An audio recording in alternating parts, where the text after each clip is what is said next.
one of the things I always loved about, well, old motor racing films really, I wasn't around to experience it very much, was the night after the race. The parties that I read about in the 50s and 60s, Harry Schell, Innes Island, all the things they got up to, and the very well attended gala dinners. They all wore suits and ties. There was a certain, well, obviously a certain charm to the whole thing, but equally it was a way of showing respect, I think, to the circuit organisers. South Africa, Alex Bignort's barbecue on the Monday after the race was a good example of that. I was lucky enough to attend that in '72.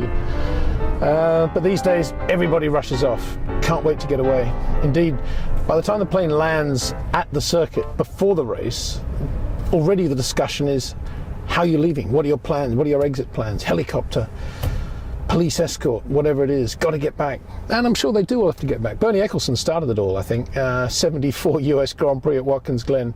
His team's first, that's the automatic start-stop thing on this Fiat 500, lovely little car, saving lots of energy.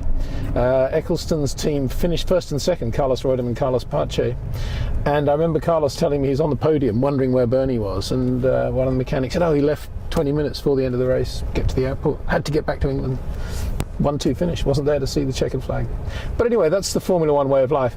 But I'm indulging myself. I've got an afternoon flight back to England from the Italian Grand Prix here at Monza, and I just love this feeling on a Monday morning. The smell, the aroma of coffee coming up from the square by my hotel has, well, it's what awoke me, and it's still, I won't forget that for a long time.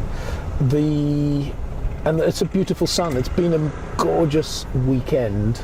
Meteo France, the official FIA climate controllers of Formula One, tell me it's the first weekend in Italy this season, I'm quite sure what this season means, but this holiday season probably, in which they've had no rain either on a Friday, Saturday or Sunday, and that was the Grand Prix, blessed with that weather.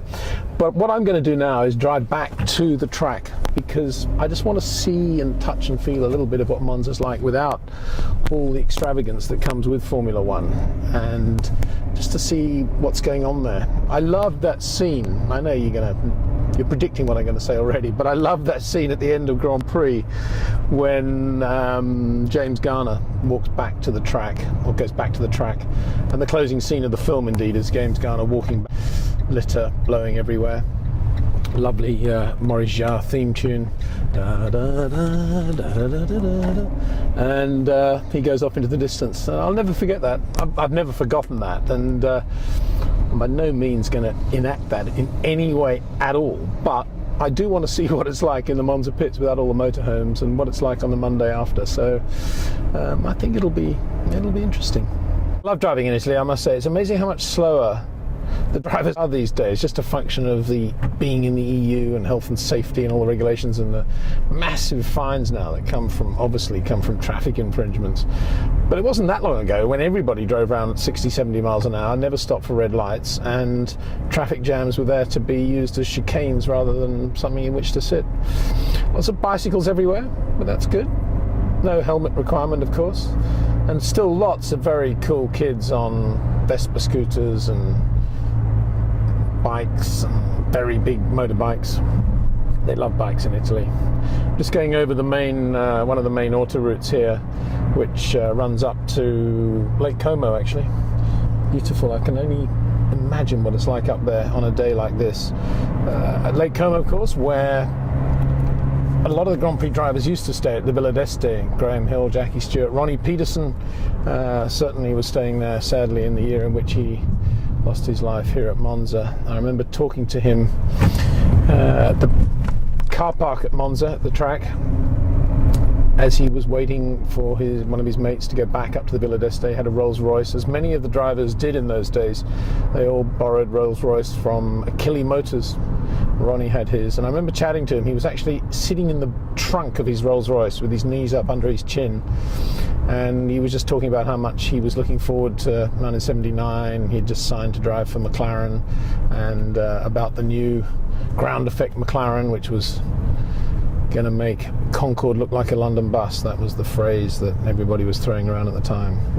Very sadly miss Ronnie Peterson. What a lovely guy. I was actually down at the first corner when he had that accident, and the explosion happened only about 150 yards from where I was standing. And I remember going up there and seeing, by the time I got there, Ronnie was on a stretcher, and he was sort of sitting up, looking at his legs, which looked to be pretty severely injured, but he was fine from the waist upwards. And then Colin Chapman was running towards me, and I remember saying to Colin, yeah, I've seen Ronnie, looks like really bad leg injuries, Colin, but the vital signs look good and he's okay in terms of his chest and his head and so forth. And he was, that terrible night that followed.